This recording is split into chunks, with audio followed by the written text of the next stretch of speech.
ತುಮಕೂರು ನಗರದ ಮಠದ ಕೊಲ್ಲಾಪುರದಮ್ಮ ಸಮುದಾಯ ಭವನದಲ್ಲಿ ಜಂಟಿ ಸುದ್ದಿಗೋಷ್ಠಿಯಲ್ಲಿ ರಾಜ್ಯದ ಗೃಹ ಮಂತ್ರಿಗಳಾದ ಡಾಕ್ಟರ್ ಜಿ ಪರಮೇಶ್ವರ್ ಅವರನ್ನ ರಾಜ್ಯದ ಮುಖ್ಯಮಂತ್ರಿಗಳಾಗಿ ನೇಮಕ ಮಾಡಬೇಕೆಂದು ಕಾಂಗ್ರೆಸ್ ಪಕ್ಷದ ಮುಖಂಡರನ್ನ ತುಮಕೂರು ಜಿಲ್ಲೆಯ ವಿವಿಧ ಮಠಾಧೀಶರು ಒತ್ತಾಯಿಸಿದ್ದಾರೆ. 3 ಬಾರಿ ಗೃಹ ಸಚಿವರಾಗಿ ವಿವಿಧ ಮಂತ್ರಿ ಪದವಿಗಳನ್ನ ಅತ್ಯಂತ ಜವಾಬ್ದಾರಿಯಿಂದ ನಿಭಾಯಿಸಿ ಒಂದೇ ಒಂದು ಕಪ್ಪು ಚುಕ್ಕೆ ಇಲ್ಲದೆ ಕಾರ್ಯನಿರ್ವಹಿಸಿದ್ದಾರೆ. ಹಾಗಾಗಿ ಅವರನ್ನ ಪಕ್ಷದ ಹೈಕಮಾಂಡ್ ಮುಖ್ಯಮಂತ್ರಿಯಾಗಿ ಘೋಷಿಸಬೇಕು ಎಂಬುದು ಜಿಲ್ಲೆಯ ವಿವಿಧ ಮಠಾಧೀಶರು, ಮುಖಂಡರು, ಕಾರ್ಯಕರ್ತರ ಒತ್ತಾಯವಾಗಿದೆ.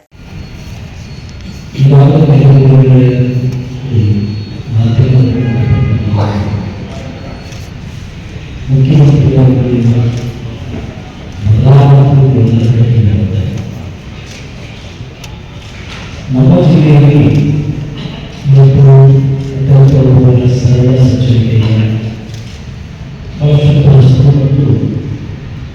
ಯಾವುದೇ ರೀತಿಯ ಆರೋಪಗಳಿಲ್ಲದಂಥ ಒಂದು ಸರಳ ಸಚಿವರಿಗೆ ರಾಜಕಾರಣ ಡಾಕ್ಟರ್ ಜಿ ಪರಮೇಶ್ವರ್ ಅವರಿಗೆ ಮುಖ್ಯಮಂತ್ರಿ ಸ್ಥಾನವನ್ನು ಒದಗಿಸಿಕೊಡಬೇಕು ಎನ್ನುವಂಥದ್ದು ಒತ್ತಾಯವಾಗಿ ಮಾಧ್ಯಮವಾಗಿ ರಾಜ್ಯದ ರಾಜಕಾರಣದಲ್ಲಿ ಮನವಿ ಸಲ್ಲಿಸ್ತಾ ಇದ್ದಾರೆ.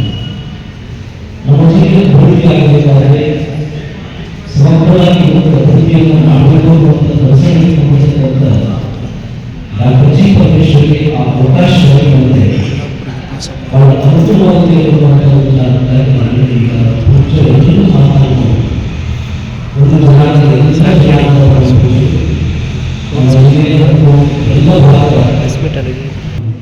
ಎಲ್ಲ ಪ್ರಮುಖ ಸೇರಿಸಿ ನಮ್ಮ ಎಲ್ಲ ಮೀಡಿಯಾ ಮಿತ್ರರಿಗೆ ಒಳ್ಳೆಯದಾಗಲಿ ನಾನು ಭಾವನೆ ಏನು ಆಡಳಿತ ಪಕ್ಷದಲ್ಲಿ ಮುಖ್ಯಮಂತ್ರಿ ಬದಲಾವಣೆಯ ವಿಚಾರ ಬಂದಾಗ ಮುಖ್ಯಮಂತ್ರಿ ಬದಲಾವಣೆ ಮಾಡೋದಾದರೆ ಒಬ್ಬ ನಿಷ್ಪಕ್ಷಪಾತ ಅದೇ ಪಕ್ಷದ ಒಬ್ಬ ಪ್ರಾಮಾಣಿಕ ವ್ಯಕ್ತಿ ಡಾಕ್ಟರ್ ಜಿ ಪರಮೇಶ್ವರನ್ನ ಅವರು ಪರಿಗಣನೆ ತರಬೇಕು. ಯಾವುದೇ ದುರಹಂಕಾರ ಇದೆ, ಪಾರದರ್ಶಕತೆಯಿಂದ ಆಡಳಿತ ಮಾಡ್ತಕ್ಕಂಥ ವ್ಯಕ್ತಿ ನಿಮ್ಮ ಪಕ್ಷಕ್ಕೆ ಮತ್ತೆ ನಿಮ್ಮ ಕಾರ್ಯಕರ್ತರನ್ನ ಒಂದು ಕಾಪಾಡತಕ್ಕಂಥ ಸಾಮರ್ಥ್ಯವನ್ನ ಹೊಂದಿದ್ದಾರೆ. ತುಮಕೂರು ಜಿಲ್ಲೆಯಿದ್ದಾರೆ, ಅವರನ್ನ ಪರಿಗಣನೆ ಮಾಡಿದ ಎಲ್ಲ ಕಾಂಗ್ರೆಸ್ನ ಎಮ್ಎಲ್ಎಗಳಿಗೆ ಮತ್ತೆ ಅವರ ಹೈಕಮಾಂಡ್ಗೆ ನಾನು ನಿಲುವನ್ನು ಮೂಲಕ ಮನವಿ ಮಾಡ್ತೇನೆ. ಓಂ ನಮಃ ಶಿವಾಯ. ಮುಖ್ಯಮಂತ್ರಿಗಳ ಬದಲಾವಣೆಯನ್ನು ಕೇಳಿಸ್ತಾ ಇದೆ.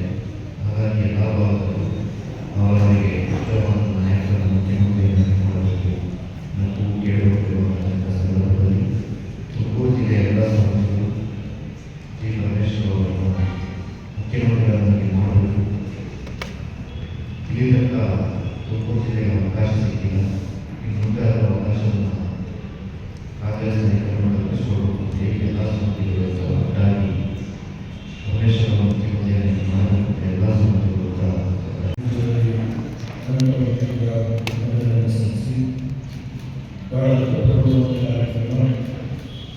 ಇವತ್ತೇನು ತುಮಕೂರು ಜಿಲ್ಲೆಗೆ ಒಬ್ಬ ಪತ್ರಿಕಾಗೋಷ್ಠಿ ಈ ಪತ್ರಿಕಾಗೋಷ್ಠಿಯಲ್ಲಿ ಭಾಗವಹಿಸಿದ ಎಲ್ಲ ಪತ್ರಿಕಾ ಎಲ್ಲ ಪತ್ರಿಕಾ ಸಮಿತಿ ಅನೇಕ ವಿಚಾರಗಳಿಗೆ ಇವತ್ತು ಕಳೆದ 2 ದಿನದಿಂದ ನಿರಂತರವಾಗಿ ಮುಖ್ಯಮಂತ್ರಿ ಬದಲಾವಣೆ ಎನ್ನುವಂಥ ಕೂಗಿಗೆ ವಿರುದ್ಧ ಎಲ್ಲರೂ ಕೂಡ ಅರ್ಥವನ್ನು ಮಾಡಿಕೊಂಡಿದ್ದೀವಿ. ಕಳೆದ ಬಾರಿ ಪ್ರಾರಂಭದಿಂದ ಕೂಡ ಸರ್ಕಾರ ರಚನಾದಿಂದ ಕೂಡ ನಾವು ಕೇಳ್ಕೊಳ್ತಾ ಇದ್ದೀವಿ. ನಮ್ಮ ಜಿಲ್ಲೆಗೆ ಒಂದು ಮುಖ್ಯಮಂತ್ರಿಯ ಸ್ಥಾನವನ್ನು ಕೂಗಿ ಅಂತೇಳಿ ಮುಖ್ಯಮಂತ್ರಿಯ ಬದಲಾವಣೆಯ ಕೂಗು ಬಹಳಷ್ಟು ಜೋರಾಗಿ ಕೇಳಿರುವ ಸಂದರ್ಭದಲ್ಲಿ